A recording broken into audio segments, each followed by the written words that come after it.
Hi friends, இன்றைக்கி நம்ம ஸ்லைமில் வெந்தயத்தை மிக்ஸ் பண்ணி தான் பார்க்க போகிறோம். இப்போ நம்ம அந்த ஸ்லைம் எல்லாம் வெளியில் எடுத்துடலாம். வெளியில் எடுக்கும்போதே நல்லா இருந்தது. இந்த ஸ்லைம் வந்து ரொம்பவும் சில்லுன்னு கூலிங்காக நல்லா ஜெல்லி மாதிரி இருந்தது. ஃபஸ்ட் டைமே நான் இதை இழுத்து பார்க்கும்போது செம சூப்பராக வந்தது. ரப்பர் மாதிரி இந்த மாதிரி இழுத்தாக்கி அழகாக வரும் அப்படின்னு நான் நினச்சி பார்க்கல. இதில் பபிள்ஸ் வருதான்னு பார்க்கலாமா நம்ம? வாவ், சூப்பராக பபிள்ஸ் வந்துடுச்சு பார்த்தீங்களா? இப்போ லாஸ்ட் டைம் நான் பண்ணதில் பபிள்ஸ் ரொம்ப லேட்டாக தான் வந்தது. இந்த ஸ்லைமில் ஃபஸ்ட்டே வந்தது. ஆச்சரியமாக தான் இருக்குது. இது நல்லா இருக்குது. இந்த ஸ்லைம், இந்த பிங்க் கலர் ஸ்லைம் நல்லா இருக்குது. இப்போ இதில் நாம் வெந்தயத்தெல்லாம் கொட்டி இதோட சவுண்டு இதெல்லாம் எப்படி இருக்குன்னு நாம் பார்ப்போம். சூப்பராக இருக்குங்க. இப்போ நார்மலாக நம்ம ஸ்லைம் வச்சு விளையாடுறதுக்கும் வெந்தயத்தை போட்டு ஸ்லைம் வச்சு விளையாடுறதுக்கும் நிறைய டிஃப்ரென்ஸ் தெரியுது. இதோட சவுண்டு, அப்புறம் இதோட நம்ம ப்ரெஸ் பண்ணும்போது, நம்ம கையால் ப்ரெஸ் பண்ணும்போது நம்மளுக்கு ரொம்பவும் ரிலாக்ஸேஷனாக இருக்குது. ரொம்ப சாட்டிஸ்ஃபையாக இருக்குது.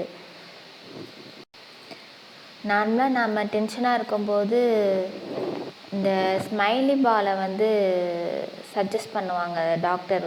அதை நம்ம ப்ரெஸ் பண்ணாக்கி நமக்கு டென்ஷன் குறையும் அப்படின்னு சொல்லிட்டு. அதை விட நம்ம ஸ்லைம் யூஸ் பண்ணி பண்ணும்போது அதுக்கு ஒரு டிஃப்ரெண்ட் எக்ஸ்பீரியன்ஸ் நமக்கு கிடைக்கிது. இது ரொம்ப நல்லாயிருக்கு. அதை நம்ம ஏதாவது மிக்ஸ் பண்ணி ஏதாவது விளையாண்டு பார்த்தோன்னா அது இன்னும் நம்ம மைண்டுக்கு ரிலாக்ஸேஷனாக இருக்குது. நீங்களும் இதை வீட்டில் ட்ரை பண்ணி பாருங்கள். இது ரொம்ப சூப்பராக இருக்குது. நான் ஃபஸ்ட்டு பபிள்ஸு வெந்தயம் போட்டுட்டு பபிள்ஸ் வர்றதுக்காக செஞ்சு பார்த்தேன். அது ஒரு சில இடத்துல பிஞ்சு வந்துடுச்சு.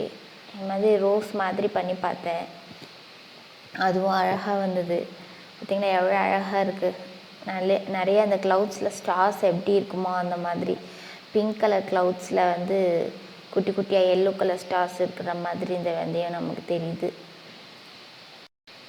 இதில் என்ன ஸ்பெஷல் பார்த்திங்கன்னா, அந்த வெந்தயத்தோட க்ரன்ச்சினஸ். நம்ம வெந்தயத்தை ஊற வச்சுட்டு போட்டோன்னா அது கொஞ்சம் வலுவலுன்னு இருக்கும்.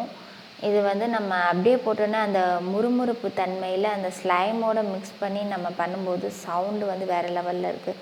பார்த்திங்கன்னா நான் பபிள்ஸ்க்கு செஞ்சு பார்த்தேன். அழகாக வந்தது. இப்போ இதே மாதிரி நீங்களும் உங்கள் வீட்டில் ட்ரை பண்ணி பாருங்கள்.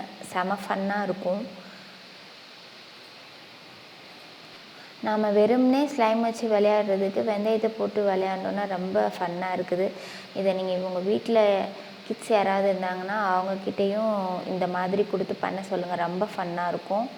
ஓகே கைஸ், இந்த வீடியோ உங்களுக்கு பிடிச்சிருந்தா இந்த சேனலை சப்ஸ்கிரைப் பண்ணுங்கள், லைக் பண்ணுங்கள், கமெண்ட் பண்ணுங்கள், ஷேர் பண்ணுங்கள்.